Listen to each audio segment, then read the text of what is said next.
আজি মই বনাবলৈ লৈছোঁ ভতুৱা শাকে বিলাহীয়ে আৰু এয়া মাছখিনি ধুই পেলাই মই হালধি নিমখ সানি লৈছোঁ। আৰু আজি শাকখিনি মই ভাজি লৈ পেলাই তৰকাৰী নবনাওঁ, আজি বইল কৰি ল'ম প্ৰথমতে কুকাৰটোতে। আৰু লগতে ইয়াত নিমখ দি দিছোঁ আৰু বিলাহীও কাটি দিছোঁ। এইখিনি মই বইল কৰি ল'ম আৰু হালধি চালধি পিছত দিম আৰু মাছখিনি ফ্ৰাই কৰাৰ পিছত।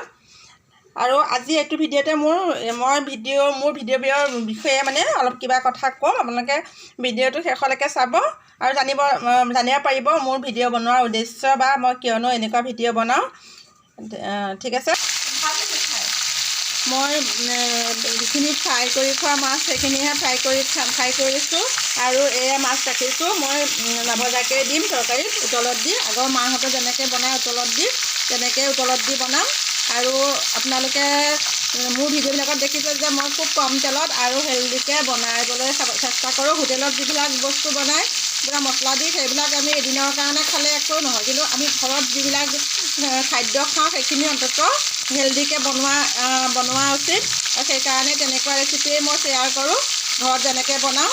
কেতিয়াও মই বিৰিয়ানী বা তেনেকুৱা এইটো কি ফাষ্টফুড ম'ম' ৰেচিপি শ্বেয়াৰ কৰা নাই, বা ইটালিয়ান চাইনিজ। অসমীয়া যিবিলাক আমাৰ থলুৱা খাদ্য আছে সেইবিলাককে মই শ্বেয়াৰ কৰিব চেষ্টা কৰোঁ। আগতে মাহঁতে যেনেকৈ বনাইছিলে সেনেকুৱা ৰেচিপিবিলাক আজিকালি ল'ৰা ছোৱালীয়ে খাবলৈ বেয়া পায়, কিন্তু সেইবিলাক যে কিমান হেল্ডি সেইটো সিহঁতে নাজানে। সেইকাৰণে ঘৰত আমি খোৱাখিনি অন্ততঃ হেল্ডি খাওঁ।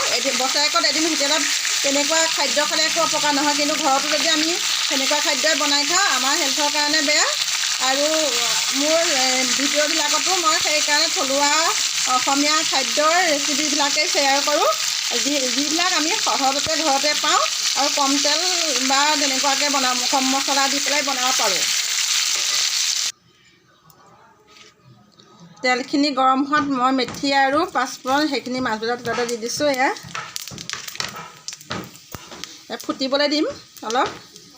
আৰু এনেকৈ মাছৰ তেলত এনেকৈ দিয়াৰ পিছত বহুত ধুনীয়া গোন্ধ ওলায়।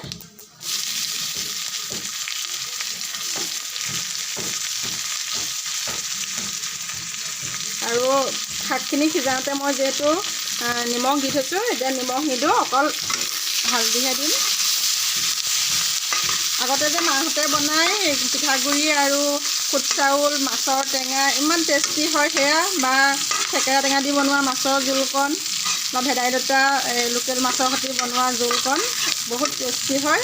আৰু মই এনেকৈ শাকৰ সৈতে মাছৰ জোল বনালে দালি নবনাওঁ। তেতিয়া মানে কি হয়, ল'ৰা ছোৱালী খাবলৈ বাধ্য আৰু, নহ'লে দালি থাকিলে সিহঁতে দালি খাই মাছৰ জোল নোখোৱা হ'ব। সেইকাৰণেই মানে এনেকৈ দালি নবনাওঁ, অকল মাছৰ জোল দিম। তেতিয়া মানে তাৰেই ভাত খাব, সিহঁতৰ সেই শাক খোৱাৰ অভ্যাসটোও হ'ব আৰু শৰীৰেও শাকৰ যিটো পুষ্টি পাব লাগে সেইটো পাব। ইয়াতে মই এতিয়া তেল মাৰি দিম, সিজোৱাই উঠা শাকখিনি দি দিম। এই কলকৈ উতলি থকা শাকৰ তৰকাৰীখিনিত মই এতিয়া কেঁচা মাছ দি দিম আৰু পূৰা সিজিবলৈ দিম তৰকাৰীখিনিতে।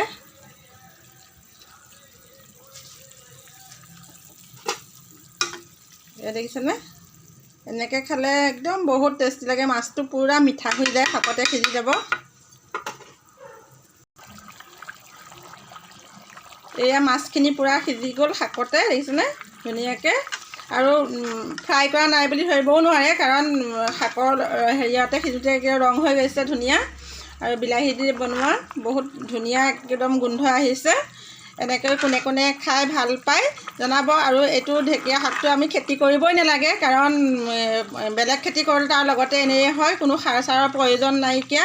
এয়া খালে অপকাৰো নকৰে, আৰু সেউজীয়া শাক খোৱাটো এনেও আমাৰ কাৰণে বহুত মানে একদম ভাল। আৰু সেইকাৰণেই এনেকৈ মাছৰ সৈতে বনোৱা শাকৰ জোলকণ বহুত টেষ্টিও হয় আৰু শৰীৰৰ কাৰণেও ভাল। আৰু আমি যিমান পাৰোঁ সিমানেই মেডিচাইন নিদিয়া এনেকুৱা শাক পাচলি খালে আমাৰ স্বাস্থ্য ভালে থাকিব। আৰু ইয়াৰ একদম থলুৱা অসমীয়া খাদ্য হয়। সেইকাৰণে ভিডিঅ'টো আপোনালোকৰ লগত শ্বেয়াৰ কৰিলোঁ। আপোনালোকে কোনেও যাতে বেয়া কমেণ্ট নকৰে, আৰু কোনে কোনে এনেকৈ খাই ভাল পায় কমেণ্টত কৰি জনাব দেই।